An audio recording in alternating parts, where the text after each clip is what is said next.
Un document européen exceptionnel que nous vous proposons ce matin, un reportage dans un CRA, un centre de rétention administrative, lieu de passage obligatoire pour les étrangers les plus dangereux en attente d'expulsion. Ils sont revenus au cœur de l'actualité depuis le meurtre de Philippine. Son assassin présumé a été interné dans l'un de ces centres.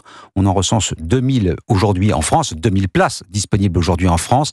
Le pays espère arriver à 3000 d'ici 2027. Au quotidien, le fonctionnement de ces centres est difficile entre manque de moyens et population compliquée. Reportage dans les CRA 1 et 2 situés dans le bois de Vincennes à Paris. Nicolas Tonef. Après-midi ordinaire au CRA numéro 1, les retenus tapent sur les murs, les portes. Aux premières loges, Mélanie, responsable de la régulation, subit.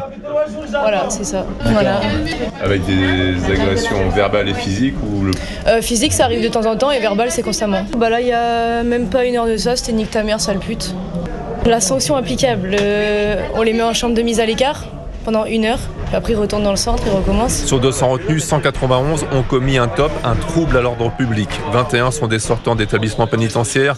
24 ont commis des violences contre des policiers du centre. Et pourtant, les moyens ne suivent pas, constate excédé le major Barré. Cet après-midi, on est 32 sur site, au lieu de 48 points incompressibles. Et les points de surveillance, on a été obligé de les alléger. Donc ça veut dire qu'il y a des endroits qui sont supposés être gardés. Qui ne sont pas gardés. Les personnes peuvent... Soyons clairs, qui ne sont pas gardés du tout. C'est désespérant. 11 fugues en décembre 2023, 14 en juin dernier. Alors devant les attentes des politiques, le commandant Bertrand Bordus se fait diplomate. Ça peut être réaliste avec des moyens supplémentaires. Depuis 2023, en moyenne, 45% des personnes passant par les CRA de Paris sont expulsées de France. Un reportage Nicolas Tonef.